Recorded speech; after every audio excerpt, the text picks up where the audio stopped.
Hey, shalom. Shalom, guys. Hey, it's me, Easton the Lowly Jew. Again, Easton the Lowly Jew, wild man and born from hardly true. How do you do? Okay, so I wanted to finish this video. The last one was a rough draft. I thought it was a slop fest. So I'm going to throw another one up. Outlines. I'm just saying, because the other one I completely went off script. But I want to tell you, I'm going to start this video with a song. Okay. Psalm 41, chapter 41, verse 7 and 11. Okay, so we're going to go to a psalm, because the other one was just a slop fest. I didn't like that at all.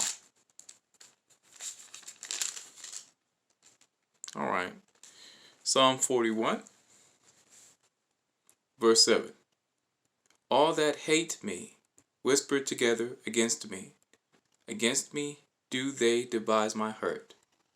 All that hate me whisper together against me. Against me do they devise my hurt. Against me do they devise my hurt. Verse 11. By this I know that thou favorest me, because mine enemy doth not triumph over me. Okay? So very good to know that we have a God, Very good to remember that. No matter what you go through, God has not abandoned you. So you have to remember that. Okay? You have to remember that. So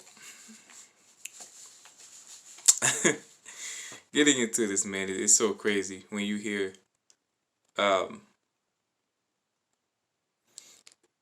someone in a relationship, me being here and everything, but you hear the woman of that relationship talk more about your penis than the person that she's actually in a relationship with. And that's a fact. I'm not making this stuff up, man. It's crazy. But, we're going to get to Mashiach. We're going to get to Mashiach, and we're going to get into Hemeshins. Now, I'm wearing a hybrid Hemeshin. I cannot afford a jacket. It's quite comfortable though, and I made it. Not the fabric, but I created this hybrid Hemeshin, and it can be altered into a toga. It can be altered into it's a mantle as well. It's a mantle right now. Altered into a mantle. Excuse me. Altered into a mantle. And also I'm trying to think. And also a robe, that the monks wear, and stuff. The priests wore things like this. Elijah the prophet did. The prophets wore things like this. And it was to keep them warm. Okay, so it keeps me warm. That's why I wear it. It's quite comfortable. So it's funny when you have, and I'm looking at this. I don't want to go off topic here. People referring to Christ or Mashiach, the Messiah, wearing a dress. Hameshet. He wore things like this. You know what I'm saying? So it's crazy. But it's just people's sexual preference, man. So when people say things like that, you got to think, what's wrong with them? Their sexual preference is men in the dress. It is what it is. Most particularly, Mr. Giggles and his friends. Mr. Giggles was the one who mentioned it.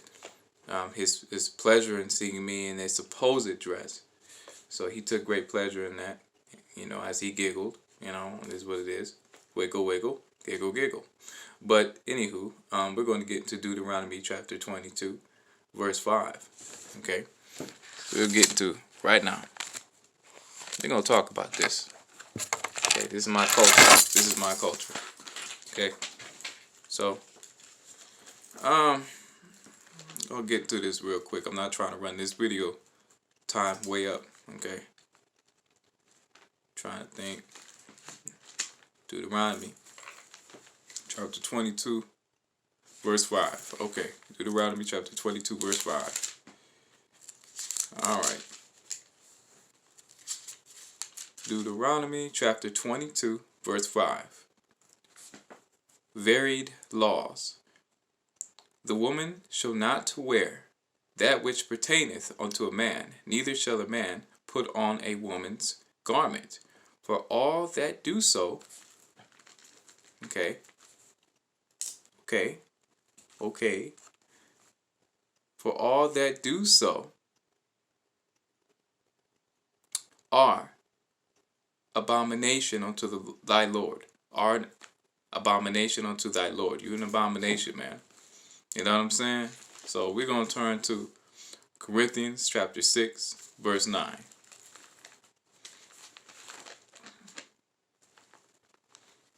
Corinthians chapter 6, verse 9. Corinthians.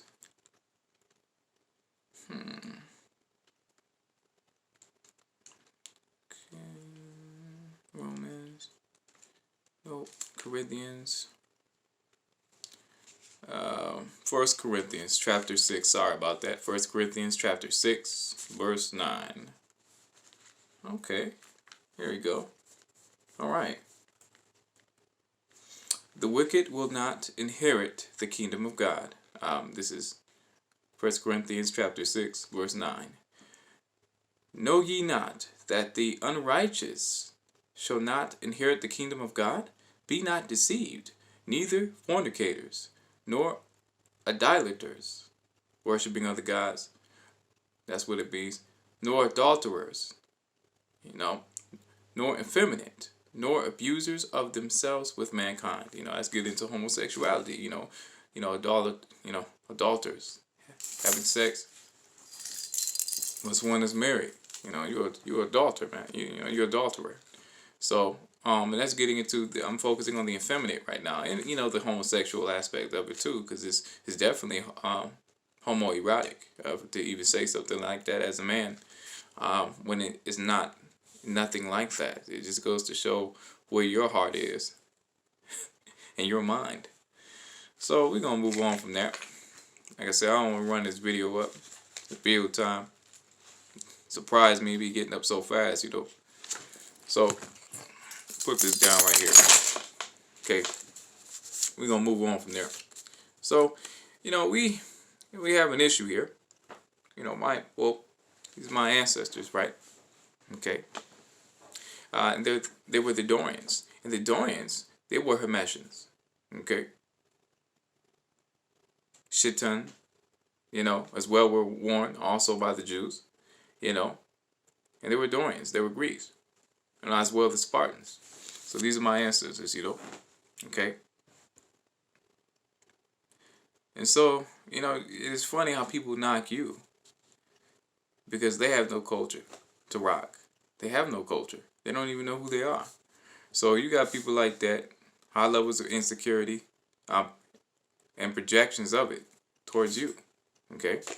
So we're gonna get to this. We got Mr. Giggles, man. He hates the part of himself that is quote unquote black. So he's, he allowed this kid, call him a nigger, that is his supposed friend, okay, who happens to be Caucasian, okay.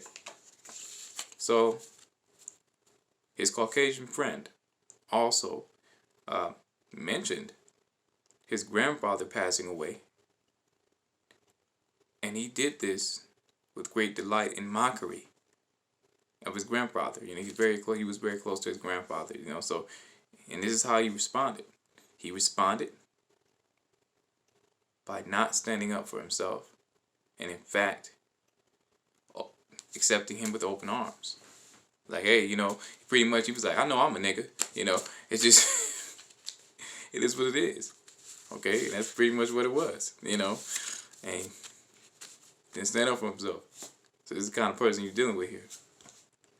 Mother was right there. Didn't say anything about it. Well, it's kind of like she was like, oh, well, he is part nigger. So it's just, I mean, it's so funny. You got people focusing on me so much with their issues within just the household. You know what I'm saying? So my brother, we cool, but it's girl and it's child, just on some tomfoolery, man. Every day, you know what I'm saying? Just saying. Hey, bros before hoes, man. Hey, I ain't calling them the hoe. I'm just saying, you made that decision for yourself. But let it be someone, and let it be someone that is of the so-called black community, you know, in which many occasions he has called me a nigger, a monkey, and all manners of things. And I've heard him over, with his Caucasian friend, and his friend's biracial as well, say the word nigger, talk about so-called quote-unquote black people like dogs, And I'm be honest with you, man. I, I don't see it, man. So the he's partially black, but I don't see it. I see him as Caucasian. And I no disrespect. It's just the way he acts, his demeanor, even the way he speaks. I mean, when he say nigga, he say with the er, heavy er. When he does say nigga as a term of endearment, which I don't agree with that, it don't sound right. He's trying too hard because it's not who he is. Even his mom told me, he said he never talked like that. He's just he's trying to make friends. Well, she told me most of his friends, and he just got like his one single black friend. So it was like a celebration, But before that, he's getting mocked, talked about, all manner of ways and stuff like that. So he took that and internalized it and started calling, so-called black folks nigger. You know what I'm saying? Because they didn't accept him. That's really what it was. But so I mean, you thinking about the psychology of these people, man. It's crazy. It's crazy. So we're gonna get to this because I'm not trying to make this video too long. So Mr. Giggles invited a friend over named Andrew, who just happens to be biracial too. What a coincidence! From what I looked at, what he appeared to be, he looked to be, mixed. So it is what it is. I got no problem with that. But when you bother me, I got a problem. I'm gonna say something. So Mr. Giggles invited this friend over, and so that spirit of atrocity, from the time he got here to the time he left, he was talking about my penis, man, both of them. So it was crazy, man. So this is what they did, right? Now, Mr. Giggles, they were talking about it so much so that he told his mother, like he had a master plan so he could talk about my rod stand. You know what I'm saying?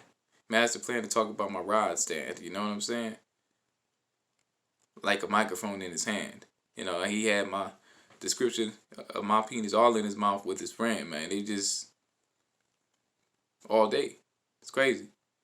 So he told his mother, he said she was acting like she was cleaning, but she wasn't.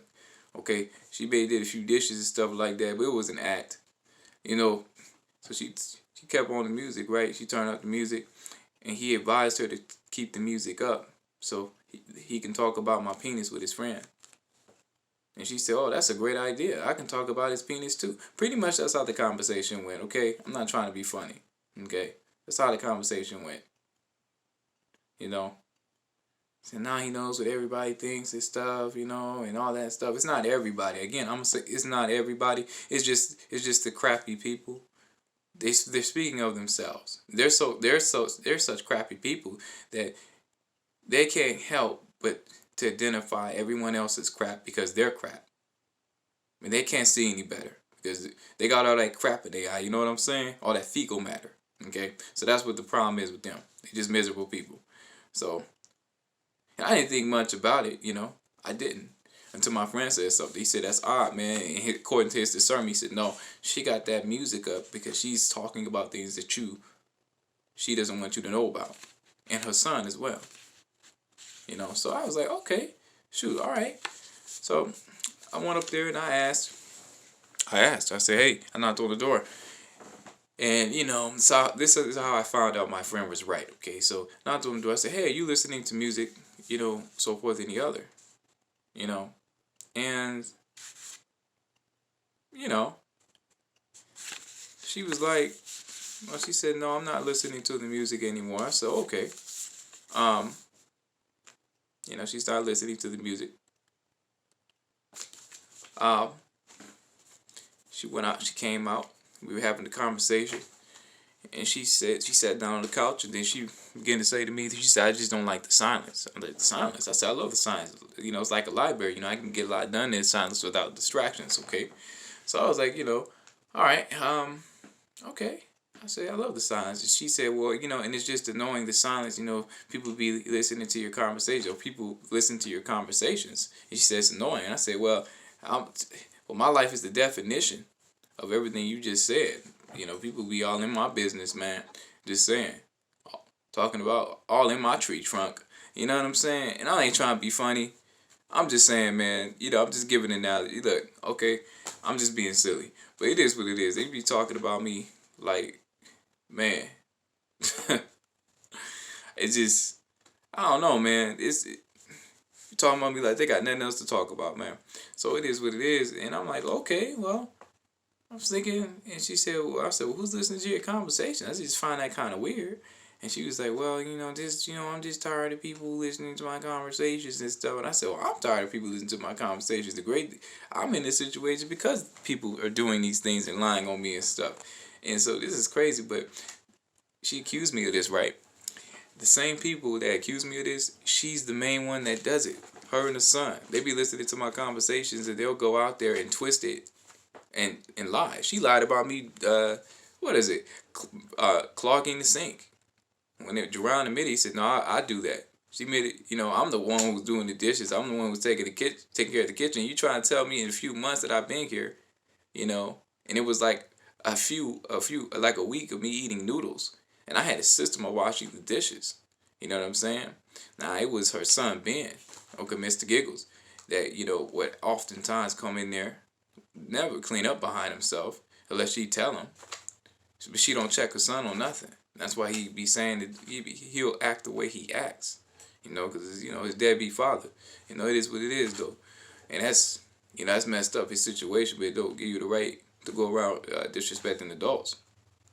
You know what I'm saying? Because you disrespect the wrong one, man. Like a man's like man's like a lion, man. And it's like you going into a lion's pride, and that's the group, because he's not a solitary cat. He rolls with pride, a group.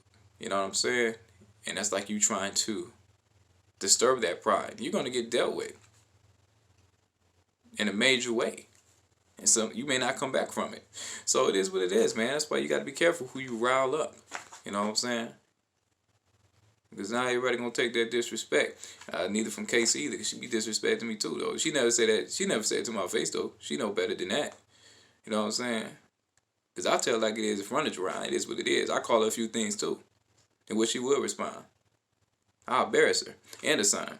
Because you don't disrespect me like that. That's my brother. At the end of the day, you're separate from that. If you want, yeah, it is what it is. I'm ready every day. You know what I'm saying?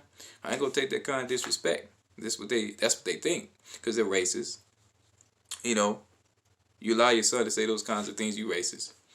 And it's funny because,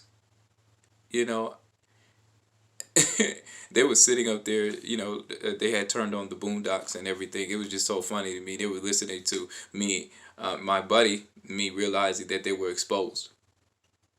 They were listening to me realizing that they were exposed. So they actually turn up the music and stuff. And I don't listen to people's conversations. I put in my headphones. They bother me. They talk so loud. Or it gets back to me. The angels of the Lord tell me, or I go out and, the community's talking about it. Because, I'm the talk of the town. My penis is the talk of the town. Especially with the Canaanites and the biracial community. Okay? So it's rocket science. It's not rocket science, man. You're all over the web, Casey. Mr. Giggles. My whole family. They all over the web. If you tied to me, they gonna know you. You know what I'm saying? So you can't hide, man. Ready or not, here I come. You can't hide. Gonna find you and take it slowly. You know what I'm saying? That's, the Fugees. Lauryn Hill, man. Come on now. What's up? You better recognize, man. That's a classic, man. That's a classic, man. That's a classic. But see, this is the kind of stuff I be going through, though. But I didn't want to make this video that long. I'm gonna end it, in song. So I didn't want to make this video that long. I'm gonna end it in song. But we gonna get on this, man, because the other video was just such a mess. It was just everywhere. Now you can watch it, but this video is the prime right here. This is the prime time. The prime time, you know. Okay, so it is what it is. So Matthew chapter 11, verse 6, okay? Again, Matthew chapter 11, verse 6. If you would like to follow along, okay, here we go. So, verse 6, Matthew chapter 11. And blessed is he whosoever shall not be offended in me. And that just means, look, let me just say this before I end this video. Guys, that just means that everything I'm going through is by divine providence. It's by the purpose of making me a better person through the process of sanctification, which is the suffering of Yahushua HaMashiach. And I partake in that. To willingly partake in that, I'm telling you, the Lord will bless you for it. Like, I willingly partake of this. So it's such a blessing and such an honor that the Lord has entrusted me to be able to go through this and giving me the strength to. So it's a real blessing, guys. And I just want to say this. I want to close this video and saying, you know, shout out to all the members of the community, you know, that are black, the black community, which I identify with the most. You know, and it is what it is, man. The so-called black community, you know, and the members that are not part of this, that are Jews, the Great Awakening, the ones in Marysville, and the ones in, I would say, or Hangtown, and then Fort Gratiot. Fort Gratiot. I call it Fort Ratchet. In Poho. If you're not a part of this, hey, you're not a part of it. I'm not talking to you. I'm talking to all the people that are a part of this. The Lord gonna deal with you. You're gonna get your just due. It is what it is. But man, I just want to say, hey, shalom, and much love to you. All right, shalom.